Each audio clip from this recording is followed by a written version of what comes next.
Section 1. You will hear a young man who wants to find a temporary job talking to someone at an employment agency. First, you have some time to look at questions 1 to 7.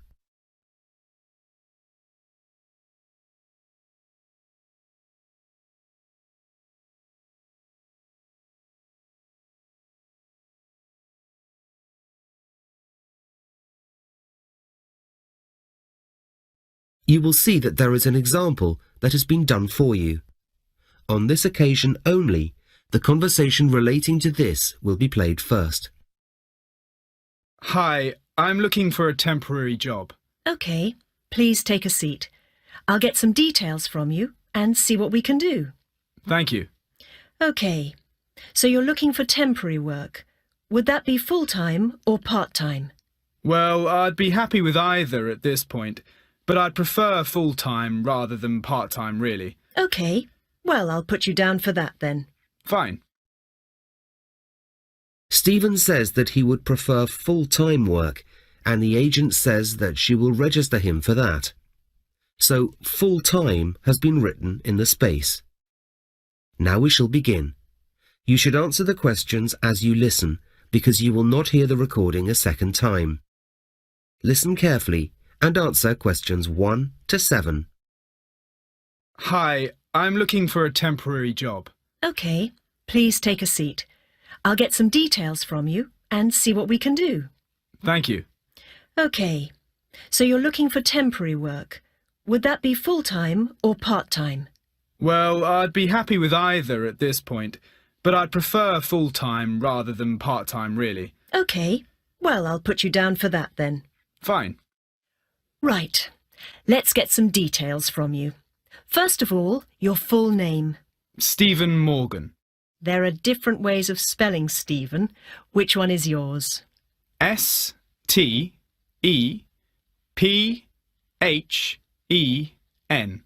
OK, thanks. And your surname is Morgan, so that's M-O-R-G-A-N? Yes, that's right. OK, fine.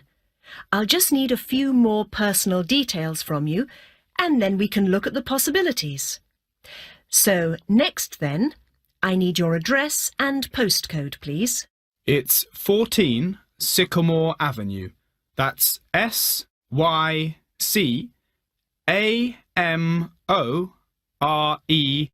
Avenue. And it's number 14, right? Yes, that's right. OK, and the postcode? LM6 8PB. OK, I've got that. Next, I'll need a contact number so that we can get in touch with you if and when something suitable comes up. Please say it slowly. 07438972118. Right, thanks. That's all the personal and contact details. Now, I just need to fill in a couple more sections for our records here. The first one is your current situation. Are you working now? No, I'm a full-time student at university. Ah, OK. What are you studying? I'm in the second year of a 3-year degree course in economics. OK, I've made a note of that. Now, I need to get some information about your availability for work. When would you like to start? That sort of thing.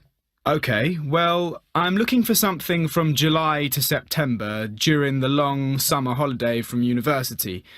If I can, I'd like to work for the whole of that period. OK, fine. The last thing I need from you is what kind of work experience you already have. Just general information on what type of work you've done will be fine. Well, I haven't done much. I've been studying most of the time. But I worked for 2 months as a shop assistant in a sports shop, selling sports equipment and clothing. OK, so some experience in retail. Anything else? Yes, I worked in a restaurant for 3 months. OK, and some experience in catering. What did you do there? Well, they actually employed me as a kitchen assistant, but when I got there, they needed another waiter as they were a bit short of them, so that's what I did. OK, I've got all that. and straight away I think there are 2 or 3 vacancies that might suit you. 1 second. That sounds good. I'll make a note of them. Before you hear the rest of the conversation, you have some time to look at questions 8 to 10.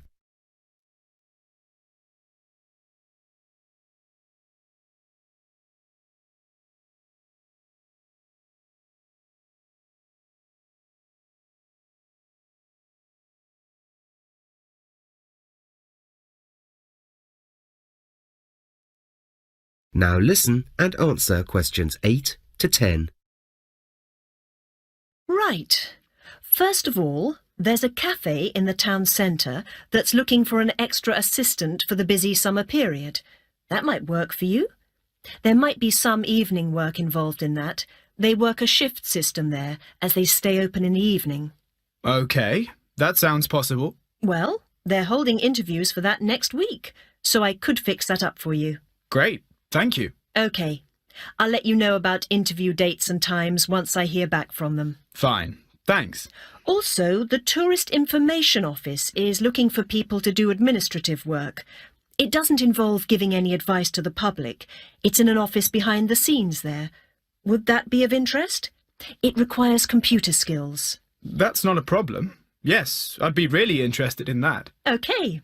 I'll email them your details. What else have we got? OK. Finally, the new department store is looking for temporary staff over the summer period. At the moment, they're looking for people to work in the electronic goods department, serving customers. Interested? Yes, that's another possibility, I guess. OK. I'll email them your details too. So, we've got a few possibilities, and I'll get in touch with you when I hear something back from them. That's great. Thanks very much. I'll wait for your call then. That's the end of section 1. You'll have 30 seconds to check your answers.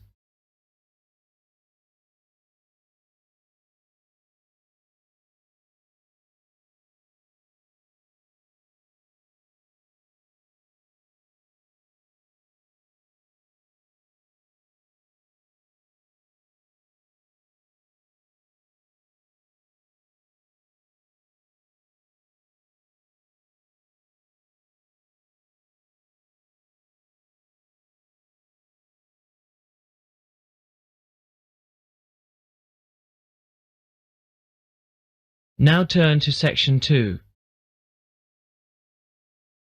You will hear a teacher talking to parents at the beginning of a parents' evening at a school. First, you have some time to look at questions 11 to 15.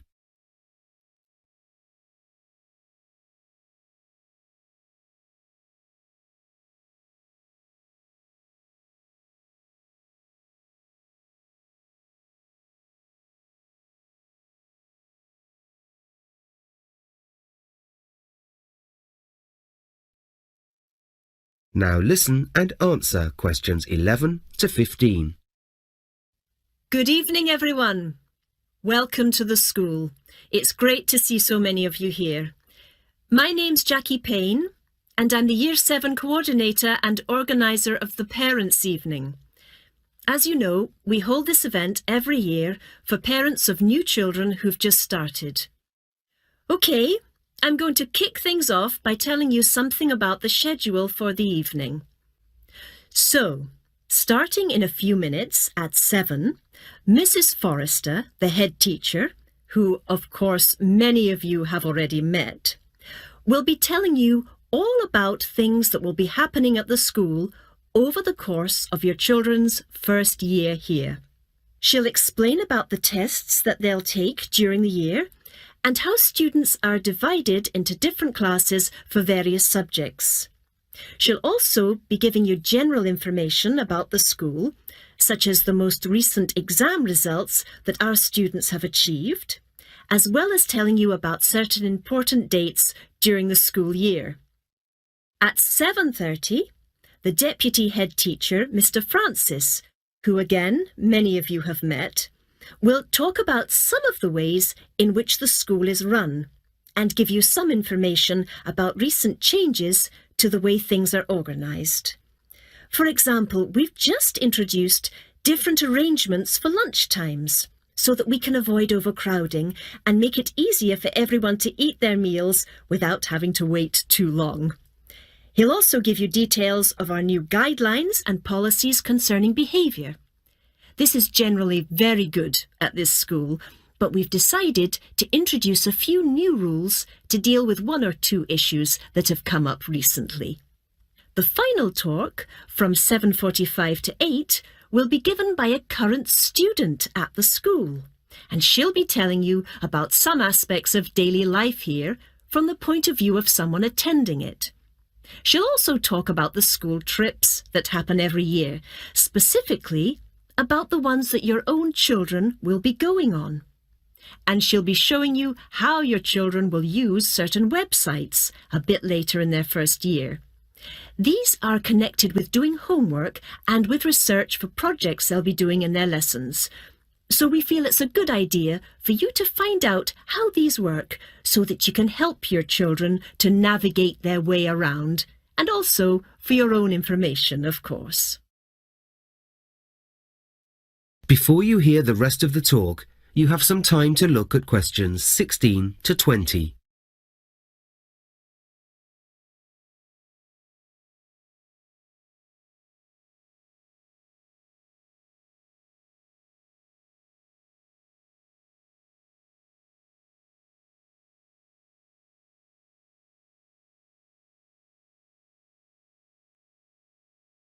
Now listen and answer questions 16 to 20.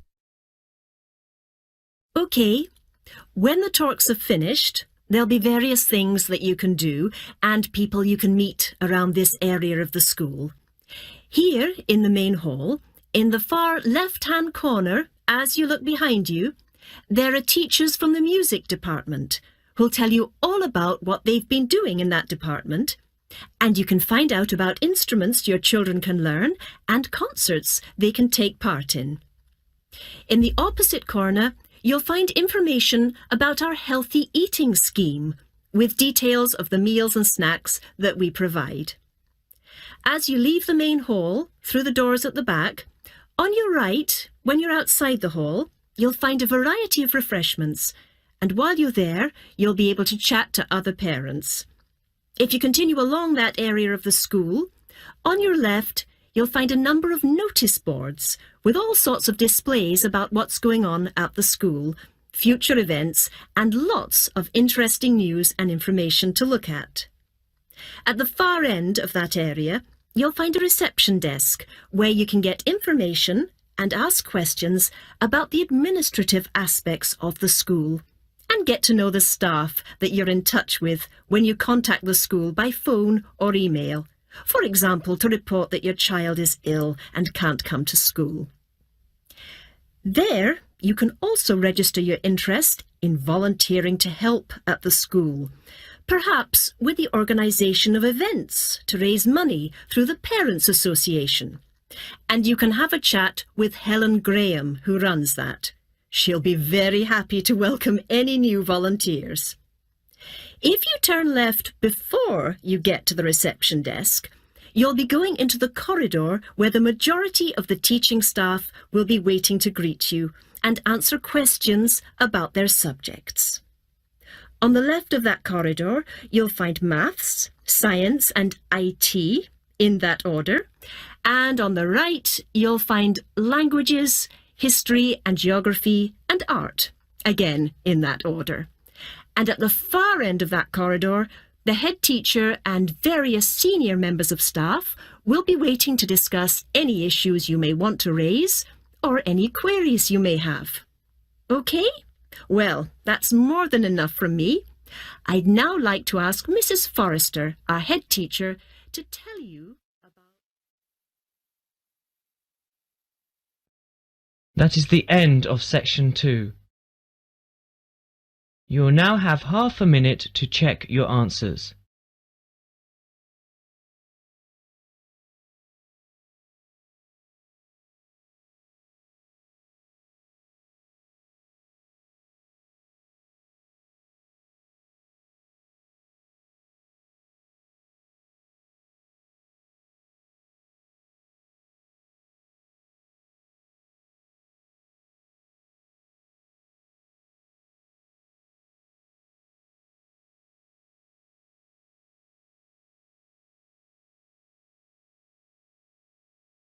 Now turn to section 3.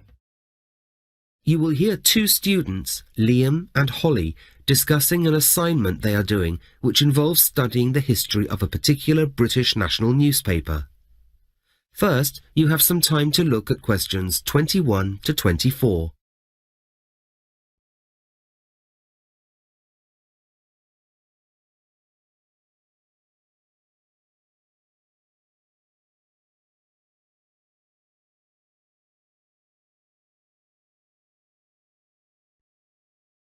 Now listen and answer questions 21 to 24. So, how are you getting on with the newspaper assignment, Holly? Yeah, pretty well. I think I've done all my research and I'm just about ready to write it up. How about you? Yes, same as you. Must say, I found it fascinating. There were lots of things I hadn't expected. That's true. I mean, for example, the sales figures. It's hard to imagine now just how many people bought the paper a few decades ago. Amazing, isn't it? But then, of course, there weren't all the other news sources back in those days. I know, but even so, the figures are incredibly high. Way beyond what I would have thought too. And of course, it's very interesting to compare them with the sales since the arrival of the internet. Yeah, the way they responded to that. Putting the paper online free of charge was, I guess, something that couldn't be avoided.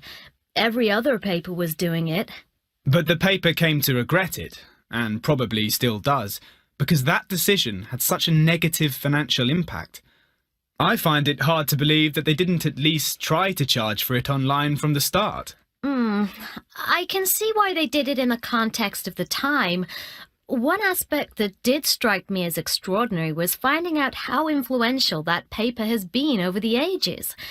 It seems to have played a significant role in shaping government policy on occasions. Yes, and social attitudes too. I hadn't realized that a single paper could have so much influence. Really? I think you'll find that it still does. It's always been the paper read by what they call opinion formers and people in high places, so that was what I expected to find. What did you make of its coverage of those major historical events we looked at? That was fascinating. To read about such huge events as they were reported at the time when they happened. It was great to read contemporary accounts of things that are now part of history. Yeah, I really enjoyed doing that too. Seeing how reporters at the time described these things that we all know about. One other thing that struck me was how interesting it was to look at the cartoons. Yes, I think so too. I was actually shocked by some of them. I hadn't realized how satirical and critical they could be. They showed public figures in ways that I don't think you'd be allowed to today. I don't know about that. I felt that they weren't so different in tone from a lot of the cartoons in the paper today. Before you hear the next part of the conversation, you have some time to look at questions 25 to 27.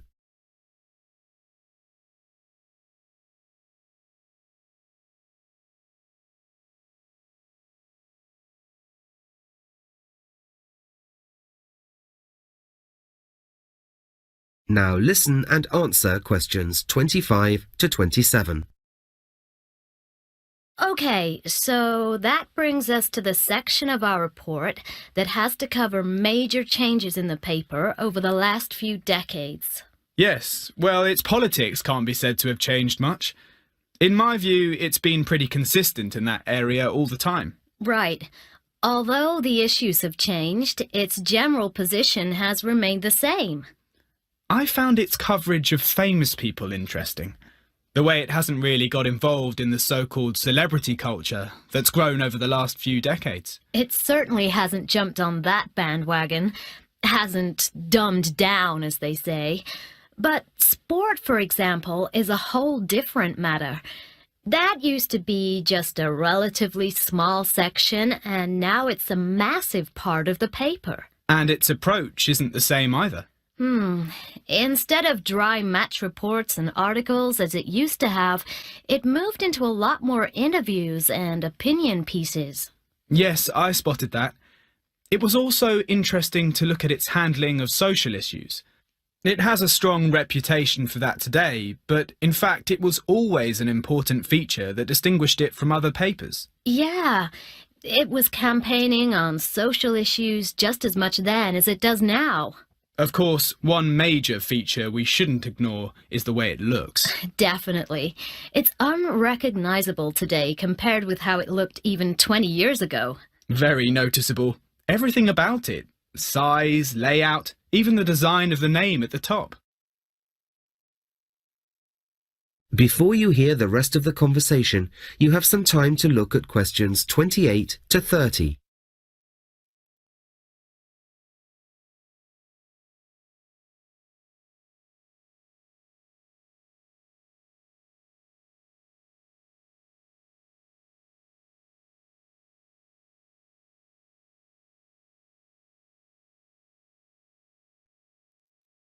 Now listen and answer questions 28 to 30. Okay, so now we need to have a general section about British newspapers over the last few decades. What are you planning to say in that? I'm going to focus on the way a lot of British people form their opinions of other people on the basis of which newspaper they read. It's one of the ingredients that makes people decide what sort of person someone is. It's a very British thing, that. And I'm going to write about the assumptions that people make of the readers of various papers. That's really interesting. Nice idea. I'm going to look at the issue of loyalty to a particular paper. I'm going to look at why people might change from reading one paper to another as they get older, whether price changes have any significant impact on sales, that sort of thing. It seems to me that the key point here is that while some people stick with the same paper all their adult lives, others change the paper they read as their own lives change. So I'm going to look at the kind of life changes that result in a change of paper. That's a really good idea. Wish I'd thought of it. Anyway, it's been enjoyable doing this project, hasn't it? I think it was great that the main focus was on one particular paper rather than all of them, which would have been too big a topic to tackle for the whole project. Yes, it meant we could look at one thing in depth rather than just a superficial view of a lot of them. It's one of the better things we've done on the course. Definitely. That is the end of section 3. You will now have half a minute to check your answers.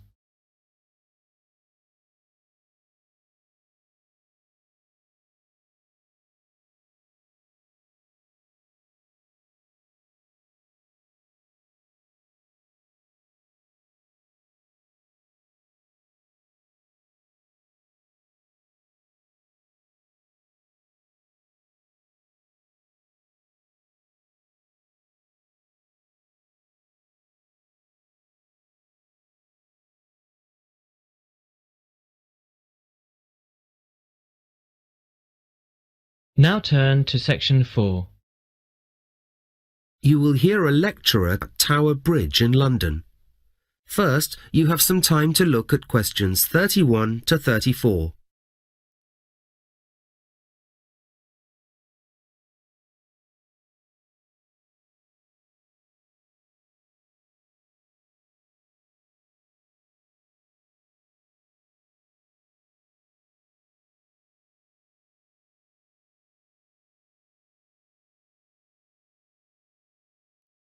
Now listen and answer questions 31 to 34.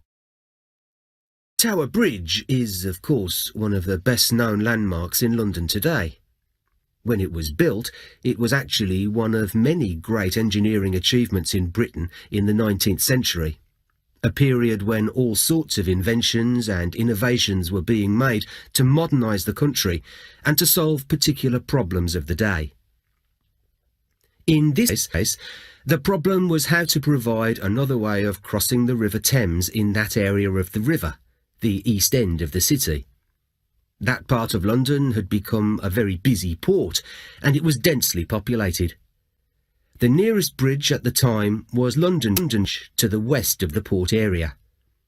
To provide a way of crossing the river in this part of the city, Tower subway was built in 1870. This contained an underground railway, one of the world's first, but it didn't last for long. After 3 months, it closed and Tower subway was then reopened as a pedestrian tunnel, with users paying a toll to walk through it.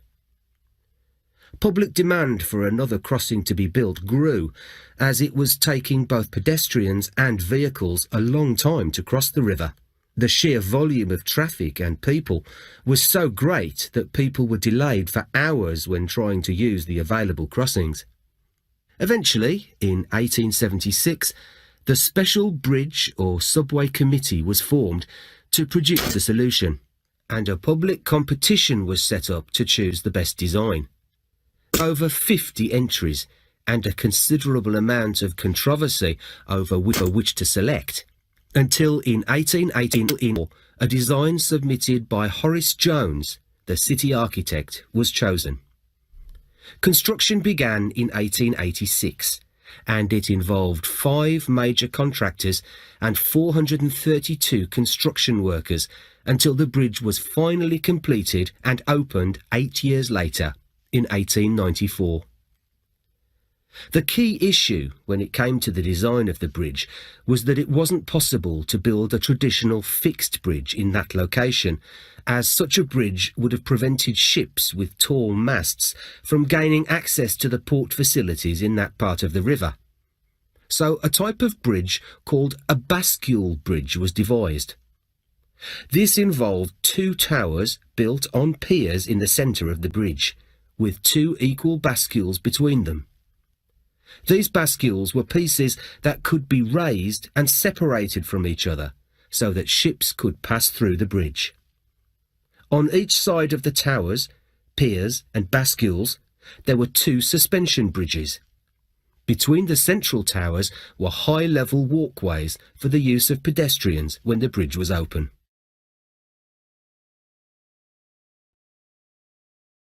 Before you hear the next part of the lecture, you have some time to look at questions 35 to 37.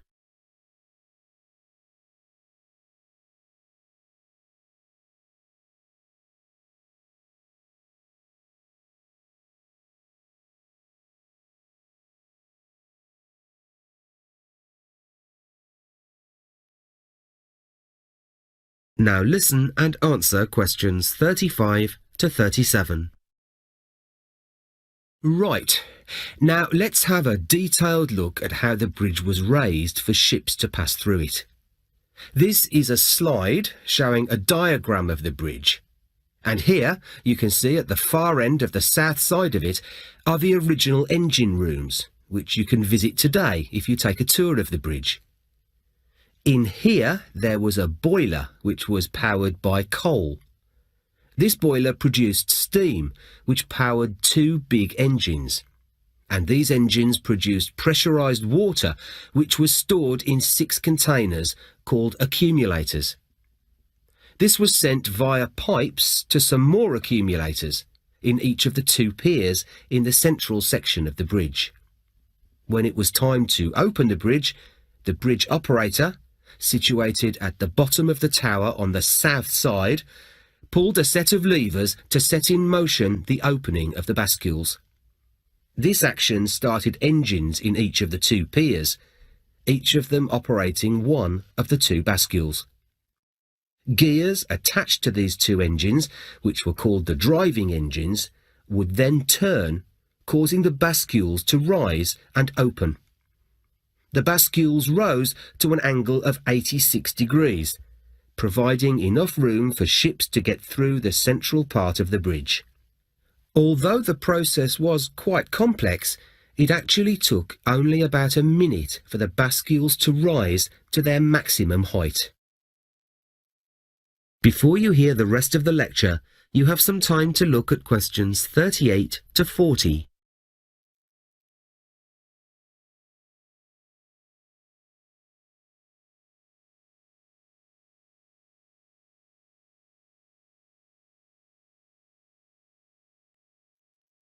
Now listen and answer questions 38 to 40. A number of rules were used for controlling the passage of ships through the bridge at different times. In the daytime, red flags were used to signal to ships, and these were placed on both bridge piers. At night, coloured lights were used. Red to show that the bridge was closed, and green to show that it was open. Ships going through the bridge also had to display signals. In the daytime, they had to display a black ball high up in the ship, and at night, they had to have red lights in the same place. Well, the bridge today is much the same as it was when it was first built, but the process for raising the bascules has changed quite a lot. The bascules are still operated by hydraulic power, but the engines are now driven by oil and electricity, not steam. And the bridge operator now works in a different location, in the control cabin in the north tower of the bridge. The system of signals is no longer used, and today ships have to give 24 hours notice that they will require the bridge to be opened. That is the end of section 4. Now you have half a minute to check your answers.